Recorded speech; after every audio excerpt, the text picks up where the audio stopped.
Good morning, my basement friends. Thank you for joining me today. Today I'm going to talk about what does it really mean to look like Christ, and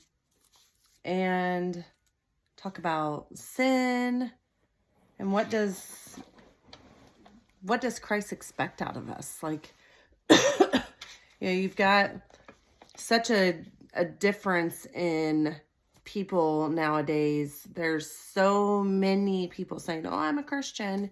And then you look at their life and you're like, "You're a Christian?" At least in my mind, because I go by the word and what the word says to do and not to do. And then you look at all these people that say, "Oh, I go to church, I'm a Christian." And you're like, you don't have a clue. Yes, the Bible says if man believes in his heart that Jesus Christ died on the cross and rose again, he'll be saved. But then you've got to walk out that salvation, and you have to change from our wicked ways. So we have to go from living a life of sin and of the world and becoming Christ-like. And in Romans 12:2, this is one of my favorite scriptures that my mom had some scriptures placed in the upstairs. Me and my sister had bedrooms upstairs. And so I think she had it like in the hallway or on our door. I'm not really sure. But this scripture was one that she had written out. And I remember it to this day. It is like forever ingrained in my mind and my spirit. So we'll start with 12:1. I beseech you, therefore, brethren, by the mercies of God, that you present your bodies a living sacrifice, holy and acceptable to God, which is your reasonable service. So if we're to be holy and presentable to God, does that mean we go bar hopping? No. Does that mean that we go sleeping around with people? That if we're married, we should only be sleeping with our husbands. If you're not married, you're not supposed to be sleeping with anybody. Does that mean that we get together with our friends and have a big party and drink and carry on? No. Does it mean that we cuss? No. So it says, do not be conformed to this world, but be transformed by the renewing of your mind, that you may prove what is that good and acceptable and perfect will of God. So as a Christian, we're not to look like the world. Sorry, my hair's a mess today. We're not to look like the world. So if you're doing things that look like the world, you're not walking out your salvation. You don't have a relationship with Jesus Christ. And people can be haters about that. I don't care. Because I want people to make it to heaven. I want people to actually truly walk out their salvation. And, most people are like, well, being a Christian's no fun. Yes, it can be. You can make it whatever it is, and God has so much to offer, and he can actually, through his Holy Spirit, you can be drunk in the Spirit and not be drunk on wine at all. And he even has scriptures in Acts on that. When they were filled with the Holy Spirit and started speaking in tongues, the people that were in the crowd could understand them, but they had to go around telling people, these people are not drunk as you suppose. They're filled with the Holy Ghost. And so Christ can fill you with the Holy Ghost, and you can be drunk in the Spirit and get a high that's like no high, and you'll never have a hangover. It's amazing. He's amazing. There's so much God has to offer.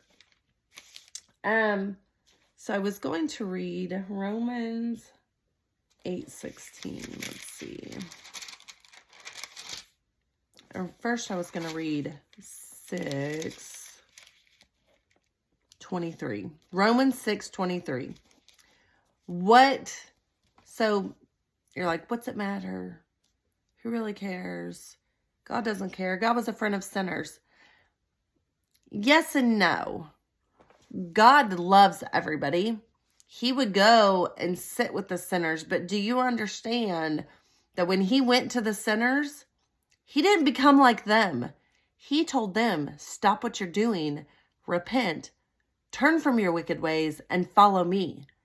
So he didn't go and hang with them. He went and sat with them to change them. So you can't expect that you go sit in a bar and you're going to change those people. Because I can about guarantee you, because you're not like Christ. Because if you have that desire to go sit in a bar, you're not strong enough. One bad apple can turn a whole bushel bad. So you going and sitting in a bar, all that's going to do is turn you into pulling away from the church, pulling away from your relationship with God. You're not strong enough to withstand that. If you're not going in strictly with a group for ministry, you're not changing anybody. And you can lie to yourself all day long, but it's not going to do anything. So there is a punishment for sin, for the wages, the payment, the payment for sin, the wages of sin is death. You will die prematurely. But the gift of God is eternal life in Christ Jesus our Lord. So not only will you die prematurely, the sin is death, wages of sin is death, you will go to hell. There is a true heaven and hell. And if you keep living this lie of, I can do whatever I want and go to church on Sunday and repent, and then turn around and do it again, you're not repenting. Repentance means turn 180 degrees and go the other way. It's not turn 360 and keep going the same way I was going. Don't keep going down that path. We all fall short of the glory. That is true. People trapped in sin's tight snare cannot live up to the holy lifestyle that God intended when he created them. These are several phrases in the New Testament to define the perilous nature of sin. Sin is lawlessness. It involves living for me first rather than for God, being a law unto oneself. All unrighteousness is sin. When we sin, we offend the God who loves justice and righteousness. So not only are we, it's like a parent. So say you don't want your child out partying and they're, 16, 17 years old. And you're like, that's not what I want you to do. They're hurting you by what they're doing. Or say they go rob a store. It hurts you. You're doing the same thing to Christ when you're cussing, when you're in anger, when you're out partying, when you're sleeping around with somebody who's not your spouse, or just sleeping around because you're not married and just playing the field. That all will lead to hell. Christ does not want you in hell. He wants you to have eternal life with him. But you have to walk out your salvation. You have to turn from your wicked ways. You have to change your lifestyle so that when people see you, they say, whoa, something's different about you. What is it that's different about you?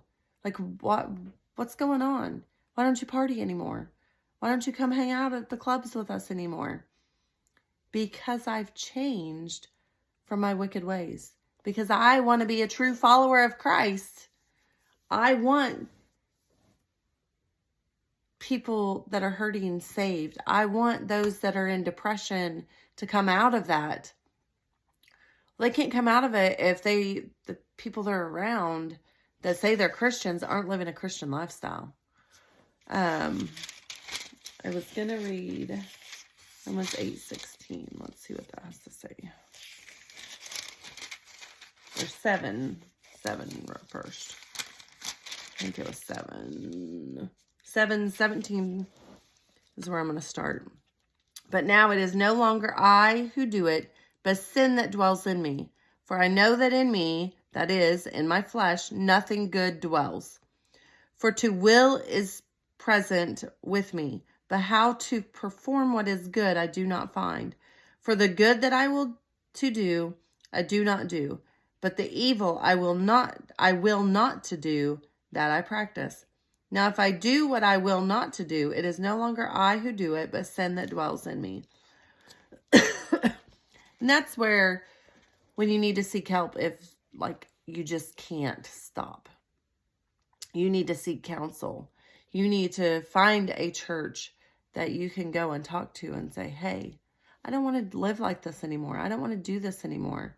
And don't be one of those that, well, I'm trying to witness to somebody and they're drinking, so I need to drink too to make them feel comfortable.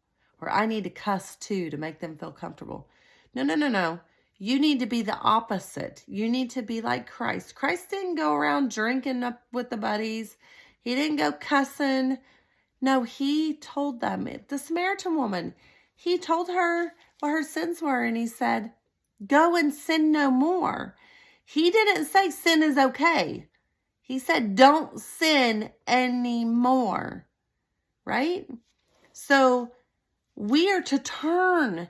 Like if we're going to change our country and we're going to turn this country around, we have to start with ourselves and with our family. We have to be an example to our friends, our spouse, our children, our friends' children.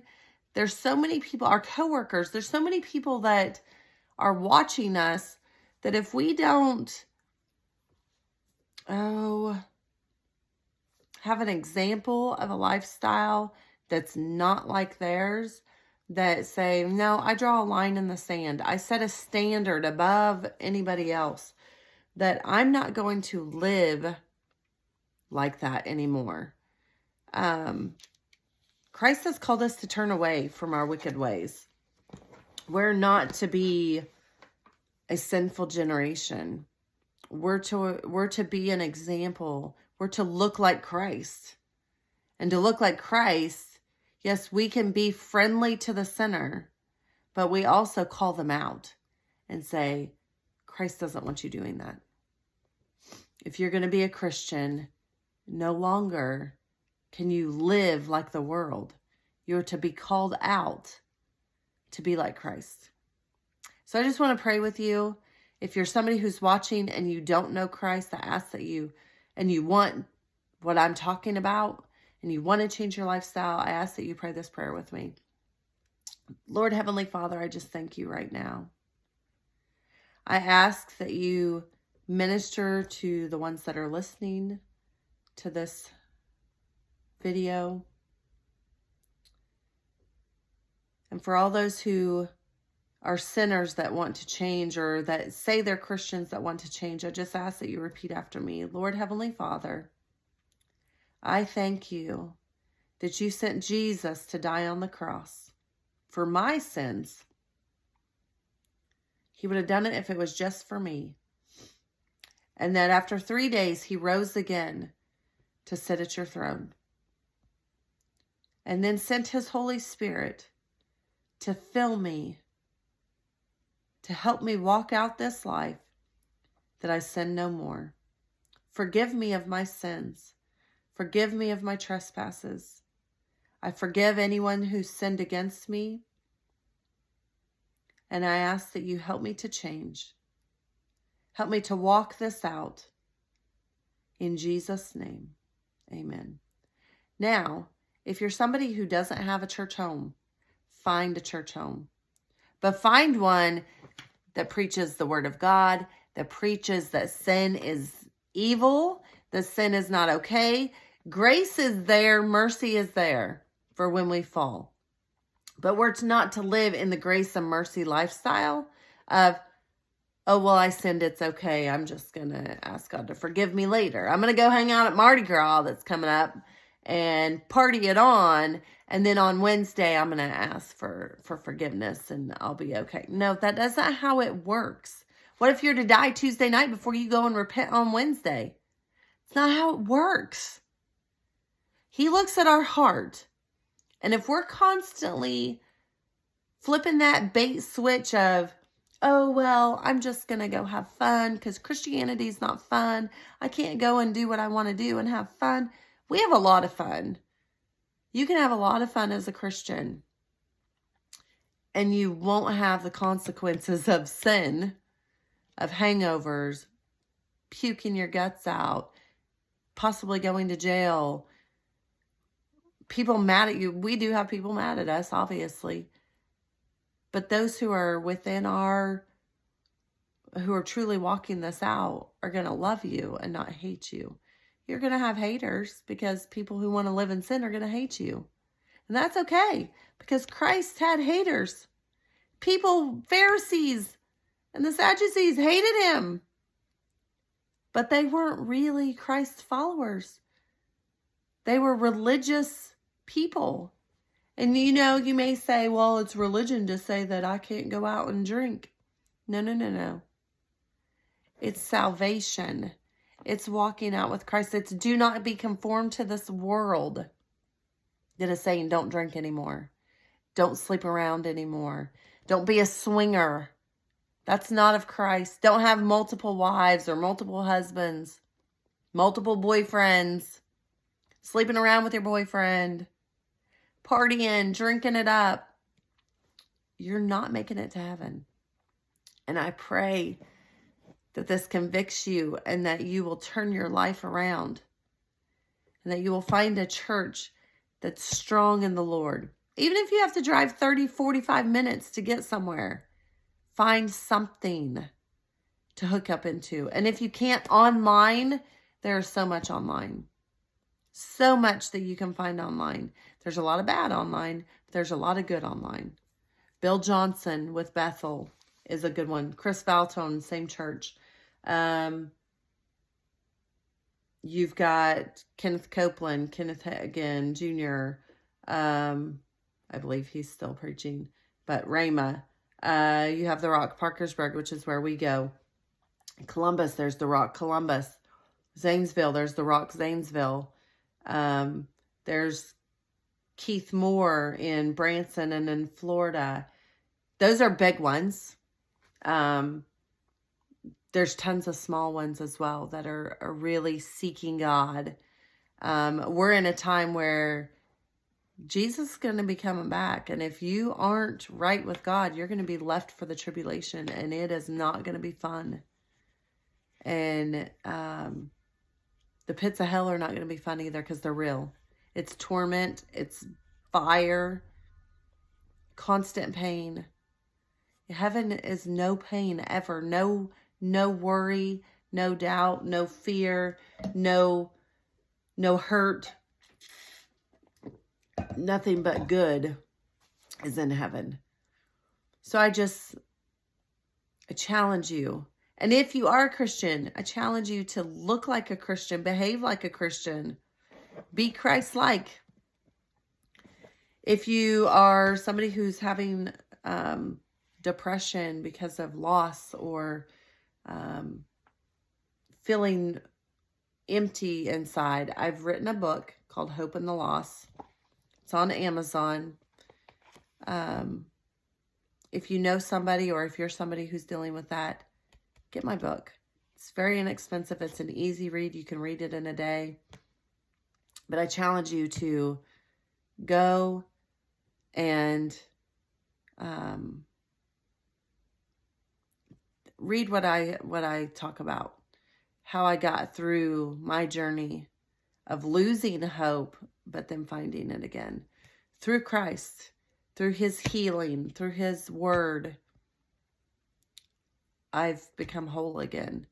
And that's why I'm on here doing these, is he's challenged me to speak his word, speak for him, so that people who don't know him or are struggling can find hope and can change and start following him truly. So I love y'all. Be blessed and have a great weekend. Bye.